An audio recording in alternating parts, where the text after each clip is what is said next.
Bismillahirrahmanirrahim. Sesi pertama, pendahuluan. Saya akan menyampaikan bagaimana input data penduduk data otomatisasi desa bekerja. Pada sheet home, ini terdiri dari data dan rekapitulasi yang saya blok warna merah. Kemudian aktivitas harian, di mana kita bisa menambahkan data penduduk, membuat surat keterangan, dan arsip melihat. Yang pertama kita lihat dulu keseluruhan dari sheet input data penduduk. Database terdiri dari nomor dan seterusnya seperti ini. Semuanya bisa diedit, terkecuali untuk kolom AB dan AC. Sedangkan yang lainnya bisa kita sesuaikan bila mana golongan darah masih kosong, terus kemudian nomor kontak masih kosong, kemudian ada kesalahan penulisan untuk pekerjaan dan seterusnya.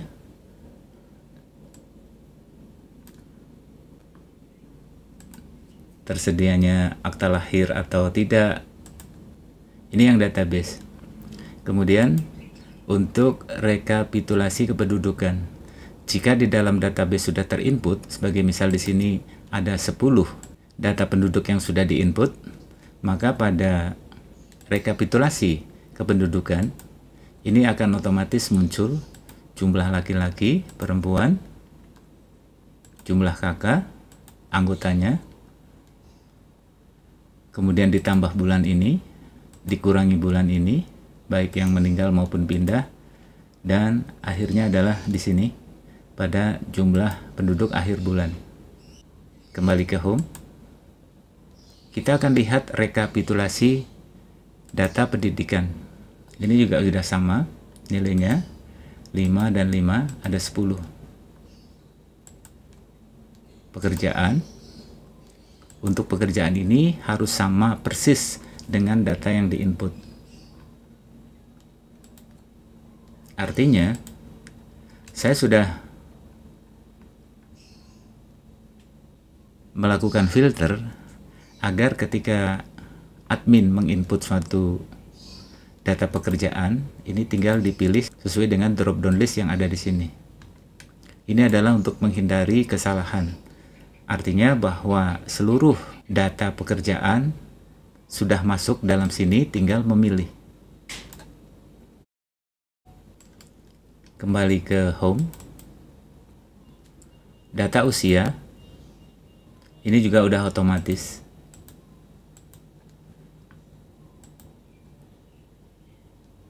Yang menarik adalah rekapitulasi janda dan duda. Masih kosong karena dari 10 data yang masuk semuanya masih berstatus suami dan istri. Kita klik kanan, kembali ke home. Data kelahiran. Ini juga nantinya akan otomatis bila mana sheet data kelahiran diinput. Klik kanan, kembali lagi ke home. Kita lihat data kematian. Ini juga masih kosong. Nantinya akan diisi melalui sheet data kematian. Kembali lagi ke home. Kita lihat data salinan kartu keluarga. Ini adalah yang paling penting. Karena yang namanya kartu keluarga seharusnya dibuat suatu salinan fotokopi dalam bentuk JPEG maupun PDF yang mana bisa kita upload melalui Google Drive atau cloud yang lainnya. Ini bisa kita lihat untuk keluarga Bapak Gidat memiliki anggota 3, sedangkan Bapak Muhammad Sota belum ada data. Kita tinggal klik update jumlah anggota. Maka dia akan otomatis muncul selama database itu diinput dengan benar. Kemudian bagaimana untuk menambahkan data penduduk? Ini kita klik masuk dalam kolom formulir. Perlu diperhatikan di sini sebelum Anda mengisi, baca panduan yang ini. Jangan sekali-kali melakukan delete, karena ini sudah berisi rumus. Yang tidak boleh di-delete adalah ini, yang berwarna grey, kemudian berwarna orange, Sedangkan yang boleh di delete itu ada pada sel yang berwarna hijau. Jika kita sudah mengisi contohnya seperti ini, kita tinggal reset form, maka dia akan hilang tanpa merusak rumus yang sudah dibuat. Sekarang kita lihat untuk data tool. Data tool ini gunanya adalah untuk memilih suatu drop down list, contohnya kategori usia, jenis kelamin, agama, dan seterusnya, seperti yang ada pada sini. Ini diambil dari sheet data tool. Kembali lagi, saya ingatkan, yang berwarna grey dan orange tidak boleh di del, karena ini merusak sistem.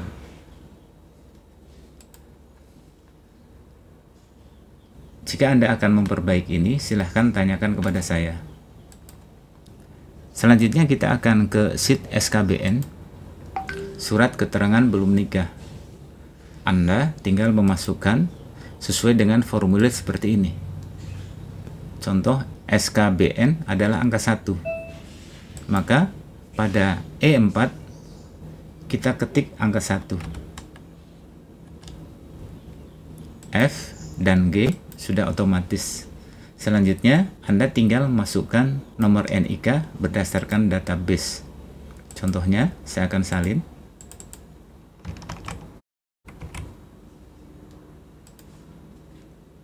Tempel. Enter. Maka secara otomatis muncul data pemohon.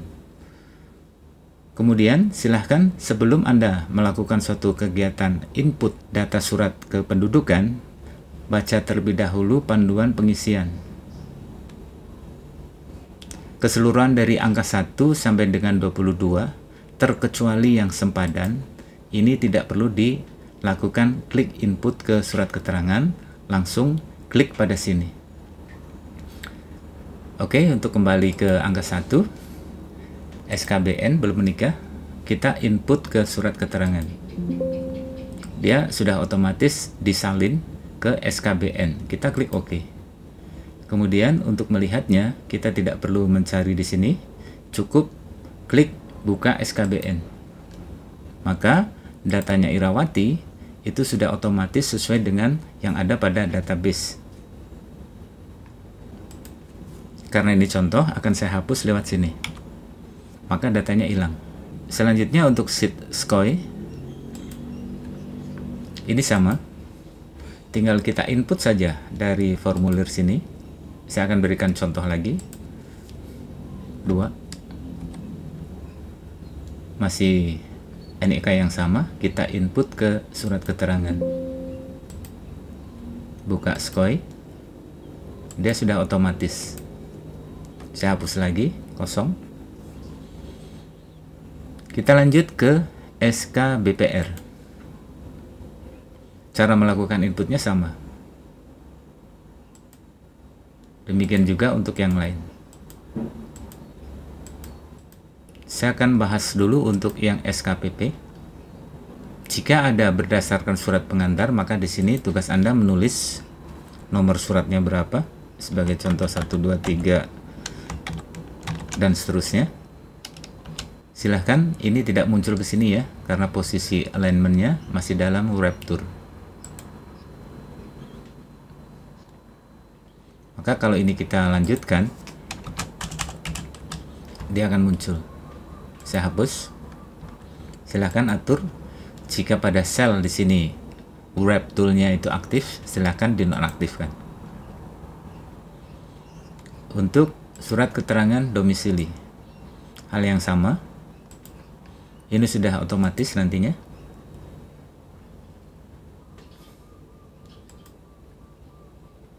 Goib 1 sama. Sekali lagi, yang ini perlu diinput secara manual. Perhatikan di sini, nonaktifkan untuk wrap tag-nya. Goib 2, penjelasannya sama. Yang ini sama. Pengantar perkawinan sedikit berbeda. karena di sini harus diisi secara manual, khususnya untuk setelah angka 9. Kalau untuk yang 18 ini sudah otomatis diinput berdasarkan NIK.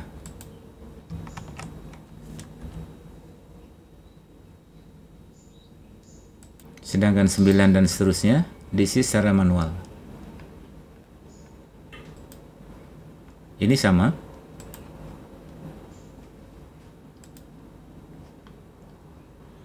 Yang ini juga sama, diisi manual.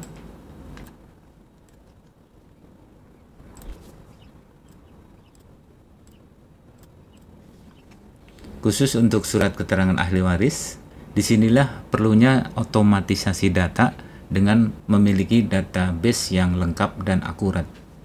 Sebagai misal, saya akan timpakan satu nomor KTP, dia akan otomatis.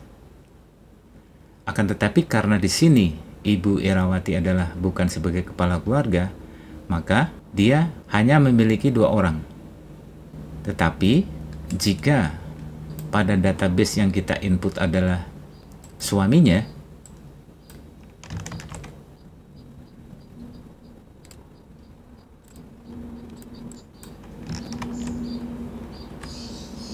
maka dia memiliki ahli waris secara otomatis menjadi 3 orang, dan di sini secara otomatis muncul ahli waris pertama, kedua, dan seterusnya. Bagaimana untuk menambahkan? Silahkan ikuti tutorial berikutnya. Yang ini tidak ada sesuatu yang berbeda. Ini juga sama. Tinggal masukkan saja, timpa di sini. Ini yang saya maksud tadi, ketika menginput suatu sempadan, kita kembali ke formulir. Sempadan ada di nomor 21. Maka ini kita tidak perlu menulis NIK, tinggal langsung buka sheet sempadan. Maka akan muncul seperti ini, baru diisi sesuai dengan data yang diperlukan.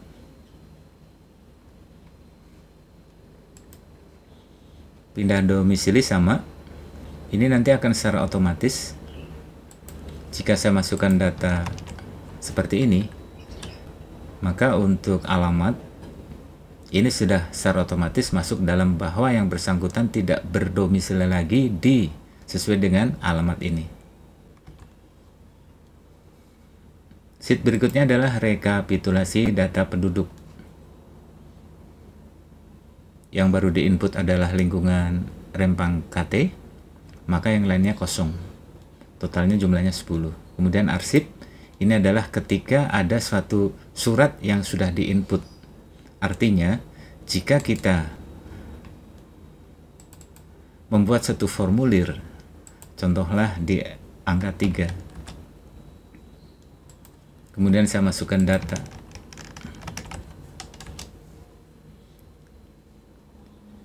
Setelah input surat, oke, lakukan simpan ke arsip.